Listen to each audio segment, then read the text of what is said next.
Hello, Namaskar. This is CVR English and it's time to roll the Power Talk today with me, ANUKRITI Sharma.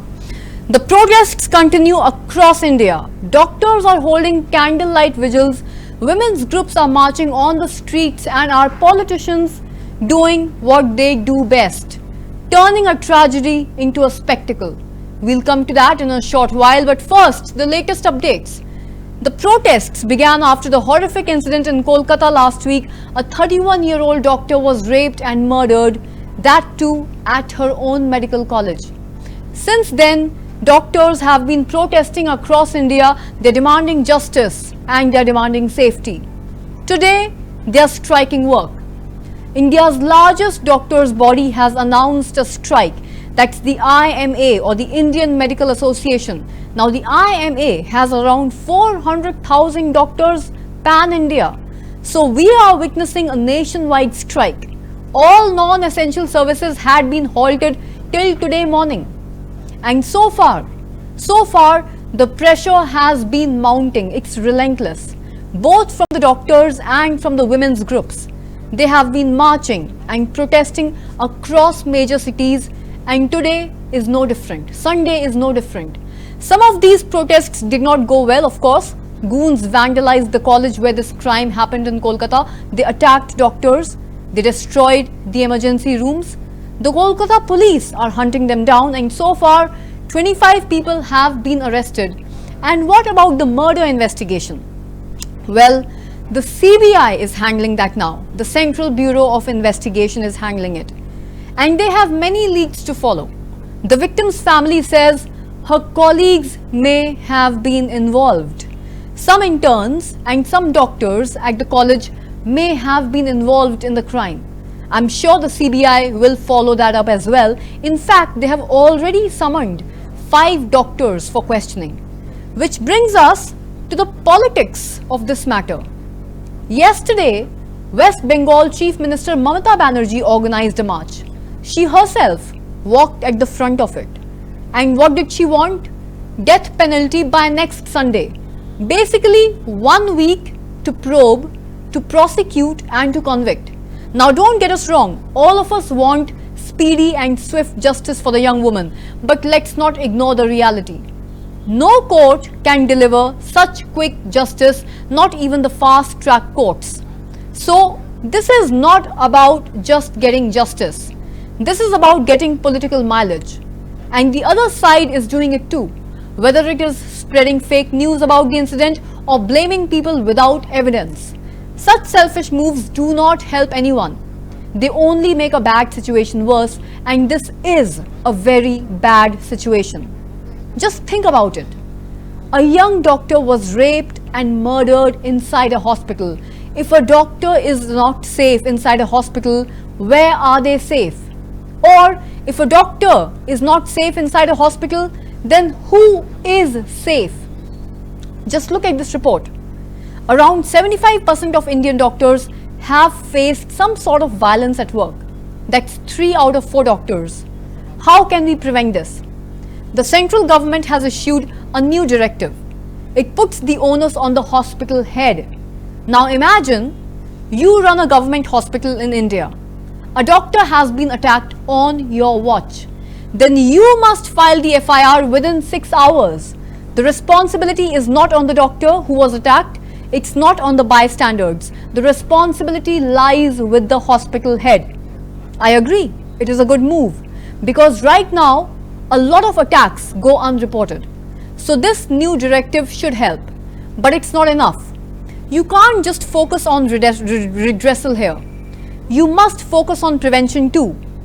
And to discuss this matter further in detail, joining us today at CVR English Newsroom Live, all the way from Trivandrum, is Isaac K. Oman, who's a serial life sciences entrepreneur in the pharmaceutical, medical and clinical research and the nutrition space.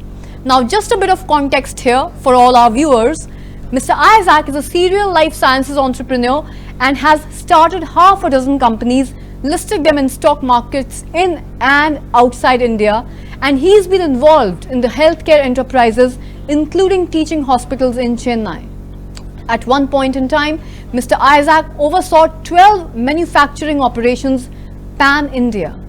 An important point to note here, ladies and gentlemen, is that almost every company that Mr. Isaac has supervised, it has offered equal opportunity for both men and women, and a number of women have held key positions in these companies.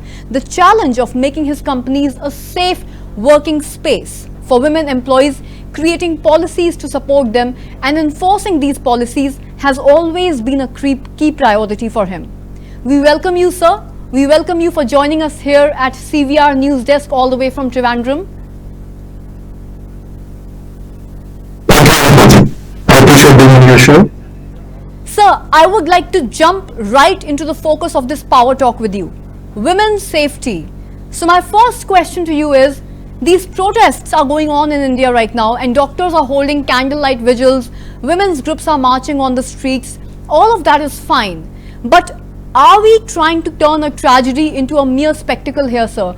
Do these protests actually help address the root cause and uproot it? And if they do help address the root cause, then how do they help? Root cause has to be addressed. The root cause here being, how do we sensitize the men of our country, sir? Firstly, the protests that are going on, they highlight the situation and the tragedy behind the situation. It's extremely tragic what has happened, but this is something that continues to happen across various parts of our country. And in my personal opinion, while it highlights the problem, it also requires us to look at what do we need to do to get a lasting solution to this, to prevent these things from happening. It's not post the occurrence that we wake up and start doing things. When we had this case in Delhi, when we had the cases in Bombay, we spoke about it. A lot of people have come out on the streets, but there's very little tangible effect. So it cannot be solved overnight. If you look at the situation, it is a problem with our psyche.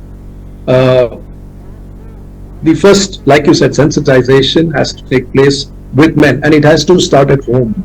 It has to start in our schools. There are two things here. One, we must teach our male children that it is important to recognize women as their equal, and that they are, it is as necessary for us to take care of them as we look after ourselves. Two, it is necessary for us to teach our girl children that you have to be strong, you have to be confident, you have to learn to protect yourself, and you have to be careful about situations which could go out of hand. So that's where it starts, at home and in your school. Later on, it kind of evolves into the society as such, into our organizations, into government, into the courts, and so on and so forth, each having a very, very important role to play. But really speaking, let me give you an example. If you go to Tamil Nadu, right, I would say that one of the biggest contributions made by the actor Chief Minister MGR was that in all his movies, he actually created a situation which respected women, which always, spoke of the mother, the sister, the wife, women in society as somebody that you need to cherish. And across Tamil Nadu, you rarely find these kind of situations. Not that you don't, but you do rarely find them, because across the society, people are sensitive to the need for us to give women an equal position in society, and not to take advantage of probably their physical weakness, that they are unable to defend themselves. And men are sensitized that society requires us to treat women as equals. But if you go across to the northern states, there is very little education that way. People rarely go to school. If you go to school, you do not learn these things. Nobody teaches you these things. Today's curriculum doesn't look at community living and looking after each other and so on and so forth. We are all engrossed with examinations and how to get maximum marks and join an engineering course or whatever, or become a doctor. Learning to live in society is something that needs to start at home and in our educational institutions, and that's where we need to address the problem. It cannot be done in one generation. It has to take time. It has to work over different generations, and then so that we achieve this. The second part is our organizations that we run. It is good that the government has made the head of the institution as responsible. I think as organizations, as people who run organizations, it's important for us to create an environment where our women feel safe. It's not that they are protected, they feel safe. And there's a big difference between these two.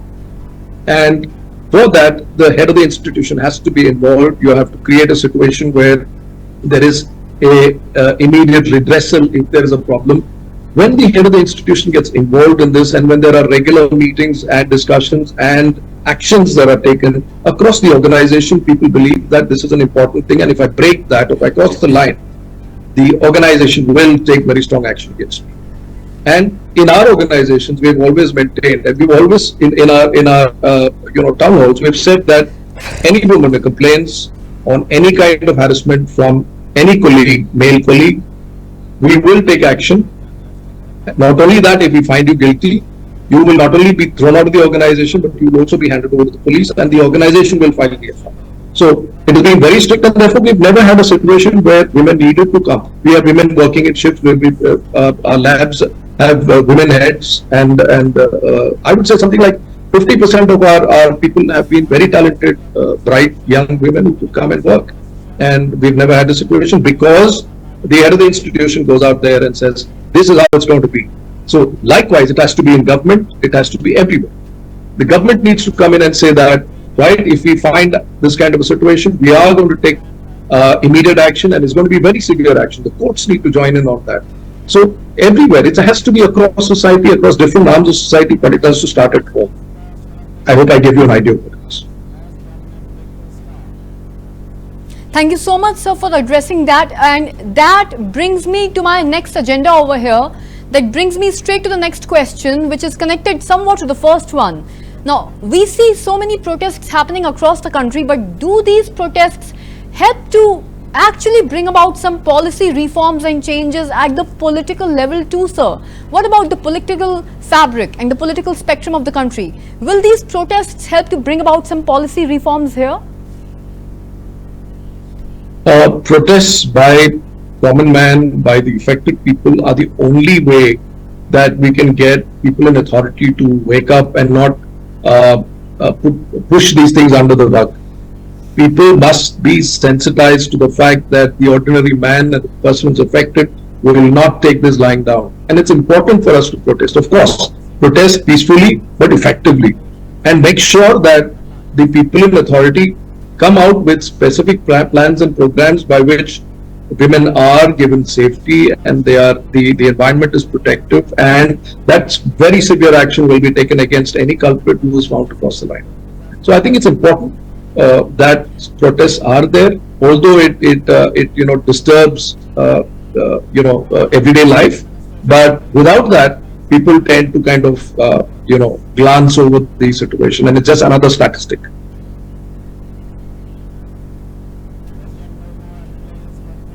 So thank you so much for throwing light on the socio-political aspect or the angle of this picture. Now, speaking of your companies, sir, you are a serial entrepreneur yourself.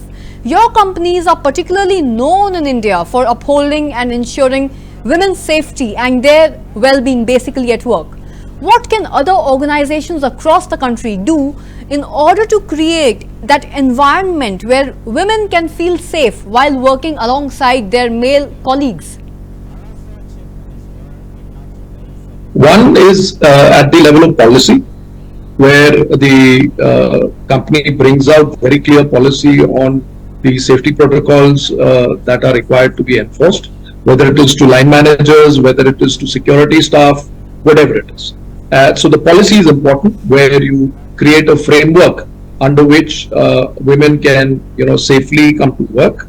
The second part is we have a all-woman group of people who are required. They're drawn in from different departments, and the senior most lady executive chairs the meeting, and they sit with women. They are accessible at all times, and all the women would be talking to them. They would have meetings once in a fortnight or once in a month, and they would actually listen to various women, understand the various problems, find out if there is anybody who's initiating anything that people do not like.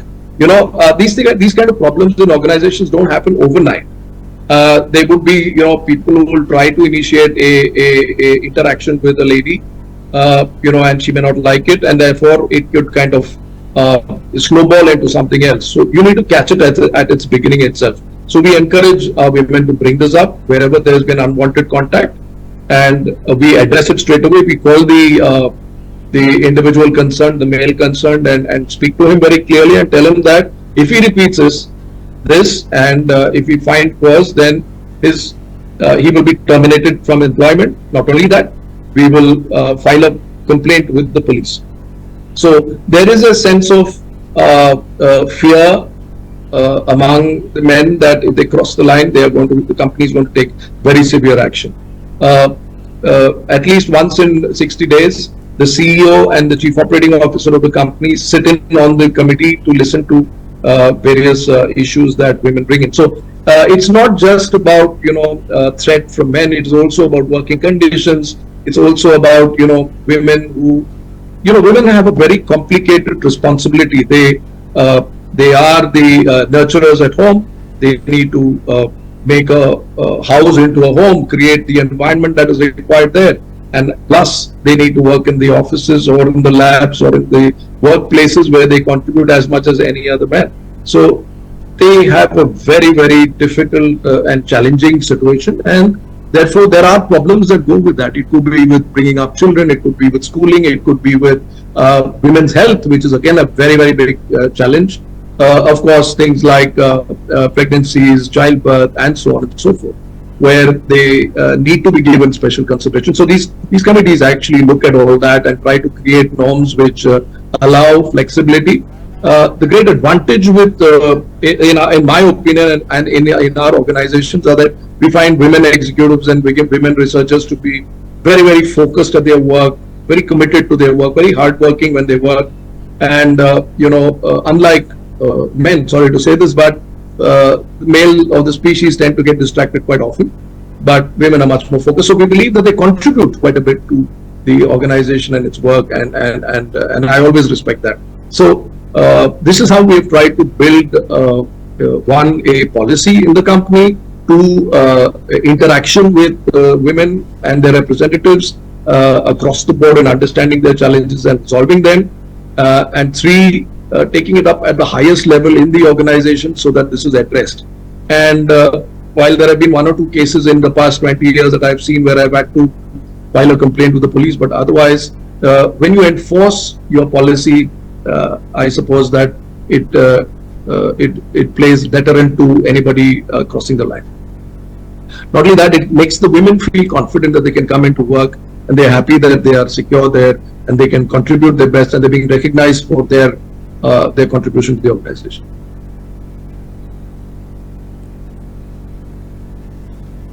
So these are definitely proactive measures which can be taken by companies and organizations both in the private and the public sector to ensure women's safety at work.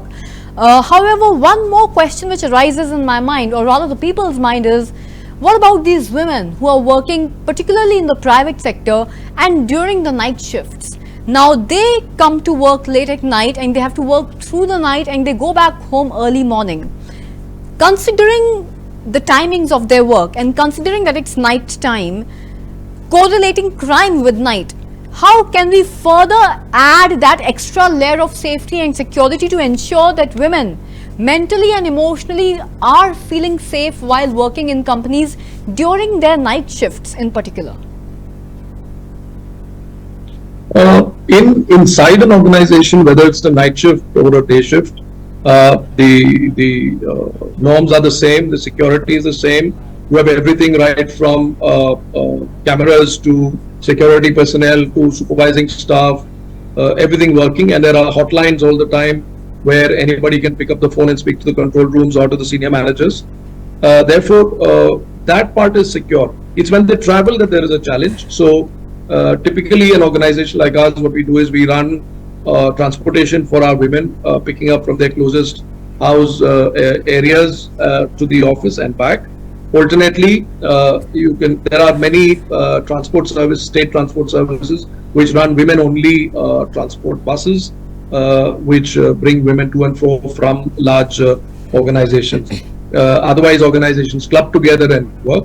The other part is, I would say that women need to be probably a little more aware of their capabilities and ability to protect themselves. I always say that, women must learn some form of self-defense. One part, carrying pepper sprays is another thing. Panic buttons on your phone. Now there are services where you can connect directly to the police, and of course, a emergency contact to your closest kin who could actually come to your aid. So there are various systems that are currently in place which protect women, and it's always better for women to also be conscious of things around, be aware of what is happening around themselves, so that they are a little more careful about it. But I think everybody needs to come together, the women themselves, the society, the government, and the organization, in ensuring that they can come safely to work, they can work in a safe environment, and they can return home in safety. So that brings me to the last question of this power talk. What can the governments do? This is about the women taking care of themselves. Definitely very valuable key points over here that you've made on our power talk. And also at the social level, what reforms can be brought about, how we can sensitize and educate our men in the society, how women can be educated so that they are more empowered to safeguard themselves. These are measures which I am not doubting at all. I understand very well that these are measures in place, and they are very important measures to be employed by both the genders, by men and women both. Coming to the last question. Now this question is pertaining to the governments. What can the governments do, both the state and the central governments, at the policy and the decision making level? What can these governments do to ensure not just redressal to these problems, but their prevention too? Governments tend to nowadays, every time there is a situation like this, shoot from the hip and create some interim policy which speaks of harsh punishments and so on and so forth. Deterrence has never been a solution, because if you look at the Delhi incident and the laws that came into force with the government bringing in the death penalty and so on, has not deterred people from going off their minds. So I think a more important thing is starting with our education system and training and teaching people that it's important for us to respect each other. I mean, this is a challenge not just with gender, but also with so many problems in our society. The only thing that can transform us as a nation is to teach right from schools as to what is important in society. How do we transform ourselves to be better citizens? How do we take on greater responsibility? How do we give equal importance to men and women, and so on and so forth?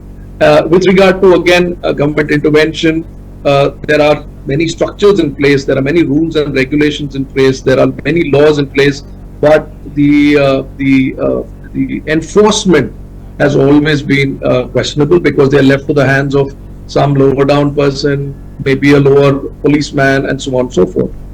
You look at it, I mean, you have now all women police stations, you have all women mobile,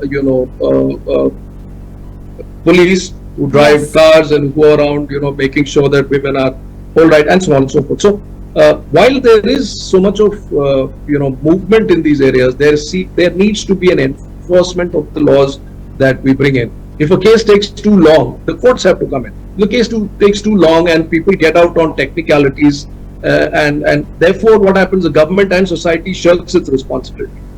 We have to be absolutely brutal about enforcing our laws. As a country, if you compare us to any other developed nation, and if we want to become a developed nation, we must enforce our laws. We must follow our laws first. It's not that we have a lack of them. So that is important.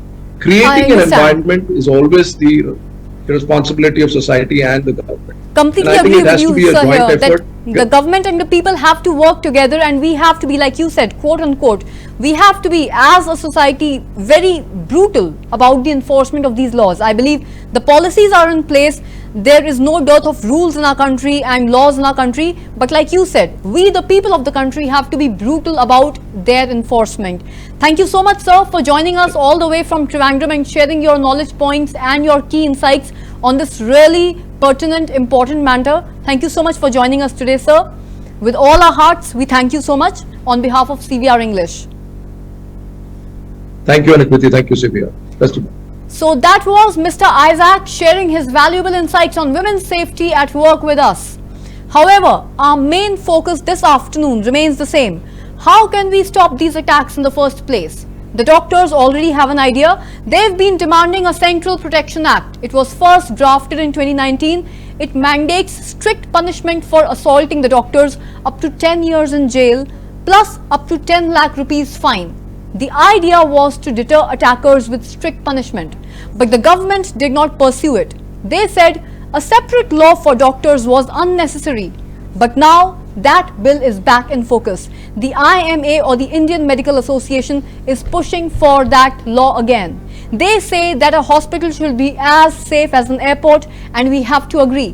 One law alone may not stop the entire problem, but at least it's a start.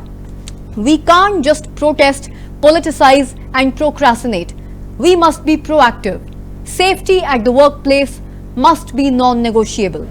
That's all for this episode of the Power Talk with me, ANUKRITI Sharma. I shall see you again at 7 p.m. today with another episode of the Power Talk. Till then, Jai Hind, Namaste. Keep watching CVR English.